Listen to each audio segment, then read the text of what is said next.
Hi everyone, कैसे हो आप सभी लोग। आई होप आप लोग अच्छे होंगे। मैं हूं राहुल जयसवाल एंड स्वागत करता हूं आप सभी का एक बार फिर हमारे यूट्यूब चैनल JR ट्यूटोरियल्स में।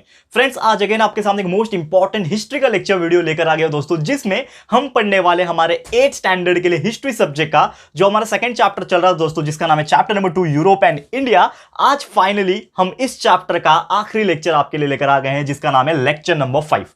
जी हाँ दोस्तों, ये चैप्टर फाइनली आप देख सकते हो कि इस चैप्टर को कंप्लीट करने के लिए आज हम लोग को 5वां लेक्चर पे आना पड़ रहा है, यानी कि 5 लेक्चर्स लग गए दोस्तों इसको कंप्लीट करने के लिए। तो आप सोच सकते हो कि कितना डीप एंड अंडरस्टैंडिंग के साथ, कितना कंसेप्चुअल नॉलेज के साथ हम आपको पढ़ाते हैं, इतना डीप में घुस के पढ़ाते हैं ताकि आपको एक एक चीज का मतलब बता सकें और आपको हिस्ट्री बोरिंग ना लगे, बल्कि आपको हिस्ट्री में मजा आने लगे और पूरा का पूरा जो टाइमलाइन होता है हिस्ट्री का, जो हिस्टोरियोग्राफी होता है ना, वो आपके दिमाग में जो है वो छप जाए। इस प्रकार हम आपको पढ़ाने की कोशिश करते हैं। तो उम्मीद करता हूं कि हमारा मेथड आपको पसंद आ रहा होगा और हिस्ट्री में भी आपको काफी ज्यादा मजा आ रहा होगा और आपको समझ में आ रहा होगा कि यार ये सब चीज भी हुई थी हिस्ट्री में और ये सब जानकारी आपको मिल रही होगी। ठीक है, और उसी के साथ में आपको मैथ्स एंड साइंस भी अगर पढ़ना है तो हमने आपको बहुत बार बोला है कि हमारा जो प्लेलिस्ट है उसमें हमने आपका जो महाराष्ट्र बोर्ड का कंप्लीट सिलेबस है साइंस एंड मैथ्स सब्जेक्ट का, उसको 100% बना के रखा हुआ है। उसके अलावा there are so many other subjects, English grammar है, हिस्ट्री की शुरुआत की, ज्योग्राफी भी आपको मिल जाएंगे। ये सब चीजें आपको ऑलरेडी मिल जाएंगी प्लेलिस्ट के अंदर। तो आप टाइम टू टाइम में वीडियो सेक्शन और प्लेलिस्ट सेक्शन को चेक करते रहना, क्योंकि वहां पे आपको पता चल जाएगा कि हमने क्या क्या चीज ऑलरेडी अपलोड करके रखी हुई है। ठीक है दोस्तों,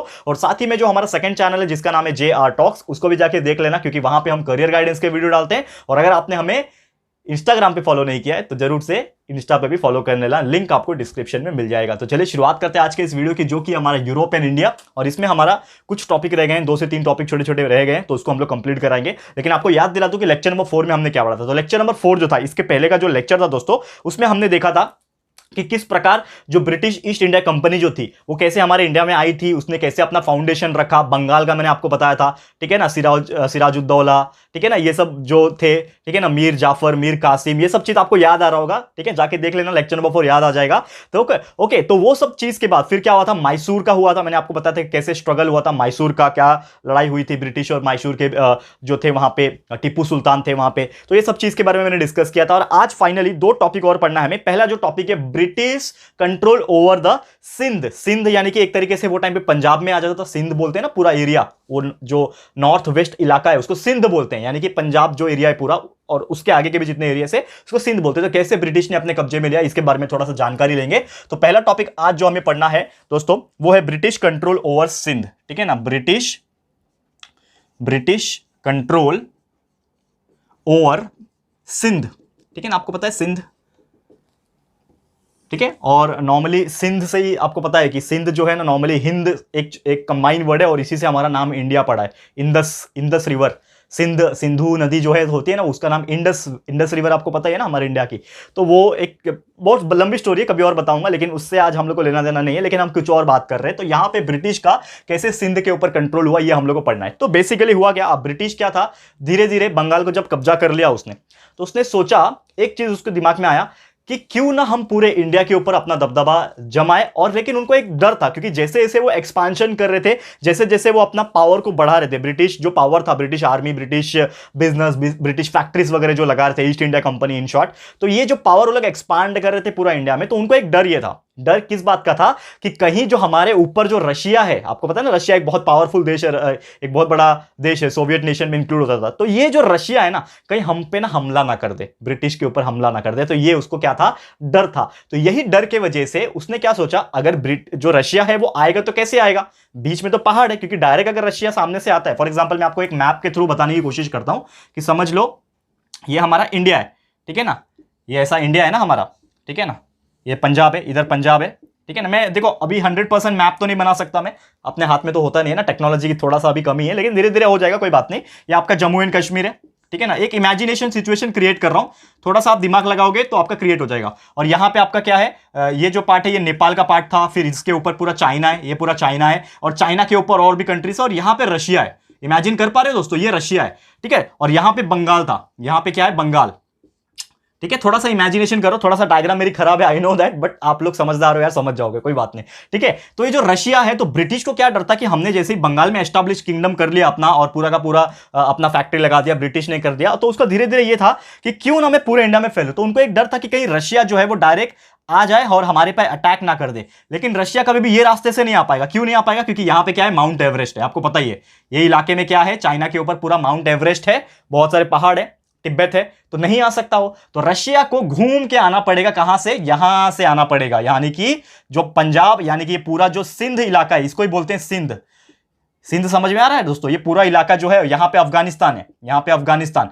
ठीक है, तो ये जो अफगानिस्तान का जो रास्ता है, रशिया से होते होते अफगानिस्तान, उज्बेकिस्तान, अफगानिस्तान, और यहां से पंजाब बॉर्डर, सिंध जिसको बोलते हैं हम लोग, इंडिया में वो टाइम पे सिंध हुआ करता था, पंजाब नहीं था। तो ये रास्ते से कहीं ना आ जाए और हम पे अटैक ना कर दे। ठीक है, थोड़ा सा डायग्राम रफ बनाया, लेकिन उम्मीद करता हूं जो मैंने बताने की कोशिश की है वो आपको समझ में आ गया। ठीक है, ये डायग्राम के ऊपर ज्यादा मत सोचो, नहीं तो आप बोलोगे सर सही में वाकई आपके डायग्राम बहुत खराब है। ठीक है, कोई बात नहीं है, इसको मिटा देता हूं मैं, चलो ठीक है ना, ओके। लेकिन एक जो मैं मुद्दे की बात जो बता रहा हूं उसको थोड़ा सा ध्यान से समझने की कोशिश करो कि ब्रिटिश को क्या डर था कि कहीं रशिया वाले आ ना जाए अफगानिस्तान के रास्ते से और हम पे हमला ना कर दे। ठीक है ना, तो ये जो डर जो उनके अंदर था, इसको निकालने के लिए ब्रिटिश वाले लोगों ने क्या किया, उन्होंने सोचा कि क्यों ना हम अफगानिस्तान को ही पहले अपने अंडर में ले ले, ताकि उनके आने की चांस ही ना हो, क्योंकि वहां पे हम रोक देंगे, अगर आएंगे तो हम अफगानिस्तान में उसको रोक देंगे और यहां पे वो आ ही नहीं पाएंगे। तो नॉर्मली क्या किया, यहां पे उन्होंने अफगानिस्तान के हिसाब से वहां पे उन्होंने एक तरीके से कब्जा करना शुरू कर दिया। एंड ये जो रूट था अफगानिस्तान का, वो सिंध के रास्ते से होता था। मतलब अफगानिस्तान में जब कोई आएगा तो अफगानिस्तान के बाद क्या आता, सिंध आता था, जो कि इंडिया का बॉर्डर एक तरीके से इंडिया में घुसने के लिए, तो वो चीज रिस्ट्रिक्ट कर दे, उसको रोक दे। तो ऐसा उन्होंने ब्रिटिश वाले ने सोचा।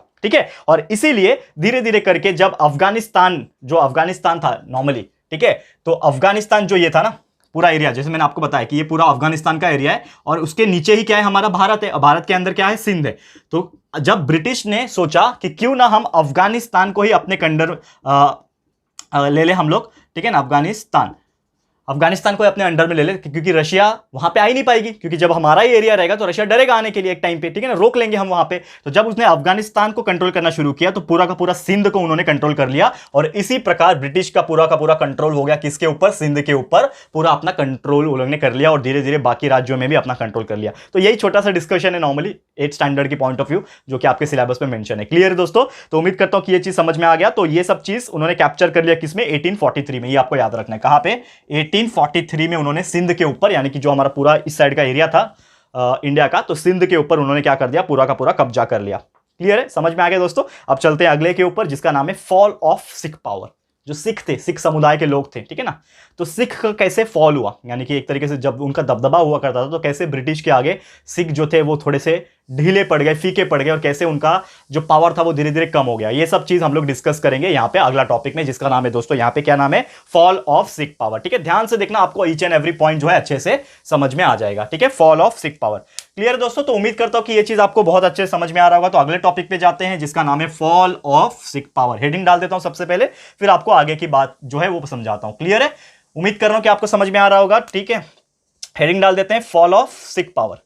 ये हमारा आखिरी टॉपिक है, ठीक है ना, ये खत्म हो जाएगा तो हमारा चैप्टर भी जो है वो कंप्लीट हो जाएगा। फॉल ऑफ सिख पावर, कैसे सिख जो थे उनका पावर जो है वो धीरे धीरे कम हो गया, ये सब चीज हमें डिस्कस करना है। तो हुआ ये था यूजुअली कि जो सिख थे 19th सेंचुरी के आसपास, जो ब्रिटिश जब एस्टैब्लिश करने की कोशिश कर रहे थे, तो सिख जो थे उन्होंने बहुत ज्यादा क्या किया था, अपना एक अपोजिशन प्रोवाइड किया था, यानी कि फाइट बैक किया था। जैसे मुगल्स के खिलाफ हमारे जो 9th गुरु थे तेग बहादुर सिंह, उनके बाद गुरु गोविंद सिंह आए 10th गुरु, इन्होंने बहुत ज्यादा अपोज किया था। आपको पता है, स्टोरी आपने पढ़ा होगा शायद इसके पहले के प्रीवियस स्टैंडर्ड में, 7th वगैरह में इनका स्टोरी था वहां पे, तो करेक्ट है। तो सेम उसी प्रकार यहां पे जो पंजाब था वो टाइम पे वो किसके हाथों में था, रंजीत सिंह के हाथों में था। किसके हाथ में था पंजाब, रंजीत सिंह,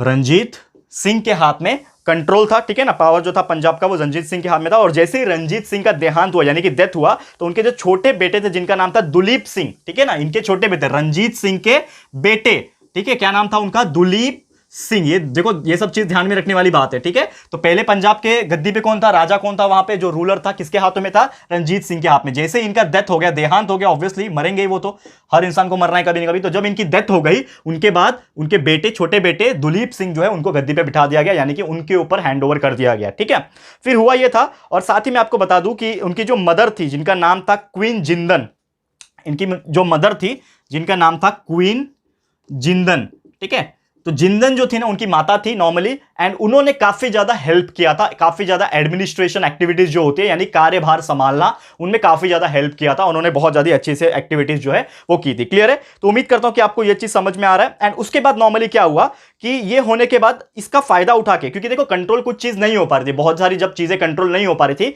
तो इसका जब उन्होंने फायदा उठाने की सोचा तो ब्रिटिश ने क्या सोचा, दिस इज एन अपॉर्चुनिटी, और क्यों ना हम ये पंजाब प्रोविंस के ऊपर हमला करके ये इनको भी अपने अंडर में ले लेते। तो ये सब चीज होने लगा। ठीक है, तो यहां पे क्या हुआ कि ब्रिटिश ने जो ये आर्मी था, जो इनका आर्मी था ना, यहां पे दुलीप सिंह वगैरह का जो आर्मी था, तो उनमें कुछ सरदार हुआ करते थे, आपको पता है जो आर्मी ऑफिसर्स होते हैं, कमांडर होते हैं, उनके कुछ सरदार को यहां पे ब्राइब करने की कोशिश की। ब्राइब मतलब एक तरीके से घूस देने की कोशिश की। अब वो घूस देने की जब कोशिश की तो उन्होंने क्या सोचा कि क्यों ना हम इनके आदमी को ही घूस देके और इसको अपने अंडर में ले लेते, ताकि क्या हो जाए कि ये हमारा आदमी बन जाए और हम इजीली पंजाब के ऊपर कब्जा कर सके। तो ये सब चीज होने लगा। एंड धीरे धीरे क्या हुआ कि यहां पे जब ब्रिटिश का ये प्लान जब पता चला बहुत सारे लोग को, तो पंजाब ने सोचा कि यार हम ना अपने आप को इतनी इजीली ब्रिटिश के अंडर में नहीं होने देंगे, हम लड़ाई करेंगे। तो क्या हुआ कि ब्रिटिश और यहां पे पंजाब जो लोग थे वहां पे, जो उनके बीच में क्या हुई, लड़ाई लड़ी गई। वो लड़ाई का जो नाम है एंग्लो, ठीक है, Anglo British, Anglo Sikh war, sorry माफ करना, एंग्लो सिख वॉर।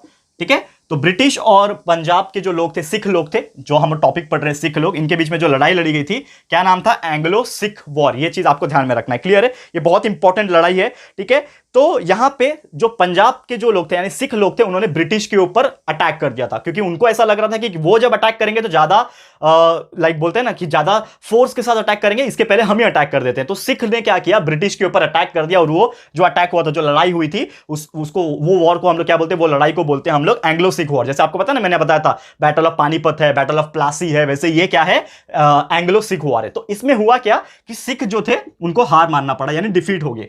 क्यों डिफीट हो गए? ऑब्वियसली ब्रिटिश के पास मैन फोर्स बहुत था, बहुत ज्यादा पावर था उनके पास। एंड दूसरा ये चीज था उनके पास कि उनके पास आर्टिलरीज थी, हथियार थे, तोप थे, ऐसे बहुत सारी चीज थे, जिसके वजह से सिख को उन्होंने हरा दिया। बट फिर भी वो टाइम पे क्या हुआ कि सिख को हराने के बावजूद भी दुलीप सिंह थे वहां पे, दुलीप सिंह प्रेजेंट थे, और तभी भी वो गद्दी के ऊपर बैठे थे, यानी कि थ्रोन पे थे, यानी कि उनका गद्दी नहीं गया, मतलब उनका जो राज्य था वो नहीं गया। भले ही सिख जो थे वो लड़ाई हार गए, क्योंकि वो खुद गए थे ना लड़ाई करने के लिए, अंग्रेज नहीं आए थे कि वो कब्जा कर लेंगे। करेक्ट है? तो यहां पे दुलीप सिंह फिर भी बने हुए थे, वो राजा तभी भी थे, बने हुए थे, और उनका हक था वहां पे। लेकिन उसके बाद क्या हुआ, फिर एक और लड़ाई लड़ी गई, और दुलीप सिंह यानी कि जो पूरे सिख जो आर्मी थे और ब्रिटिश के बीच में फिर से एक बार लड़ाई हुआ।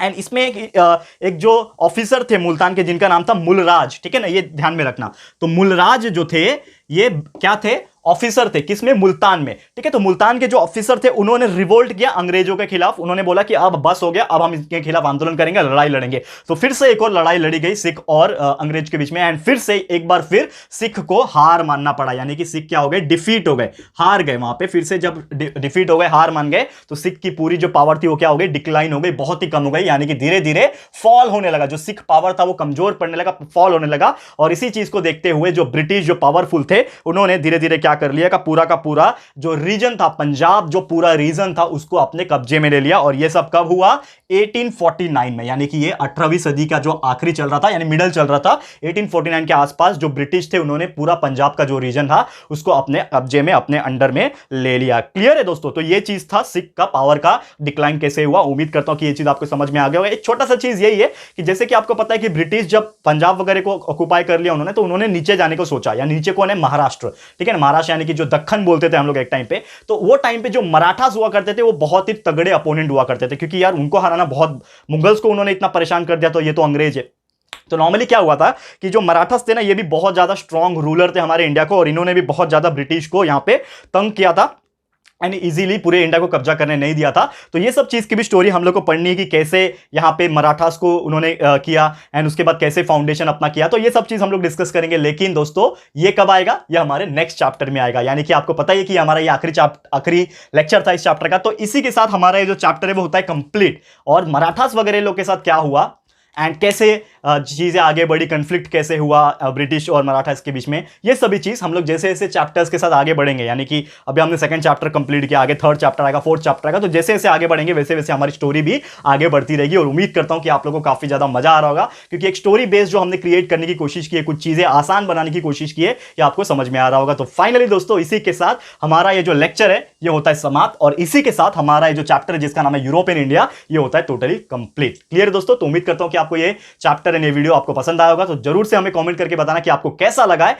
एंड साथ ही में वीडियो अगर पसंद आया, यूजफुल लगा है, तो प्लीज वीडियो को लाइक कीजिएगा, शेयर जरूर से कर देना अपने सारे फ्रेंड्स एंड रिलेटिव्स को, फटाफट से शेयर कर देना। एंड अगर आपने अभी तक इस चैनल को सब्सक्राइब नहीं किया है तो फटाफट से हमारे चैनल को भी सब्सक्राइब कर देना, साथ में एक बेल आइकन होता है उसको भी प्रेस कर देना, ताकि जब भी फ्यूचर में कोई भी वीडियोस को हम अपलोड करेंगे तो आप लोग को नोटिफिकेशन मिलती रहेगी। ठीक है फ्रेंड्स, तो मिलते हैं हमारे अगले वीडियो में। ये वीडियो देखने के लिए thank you and good bye.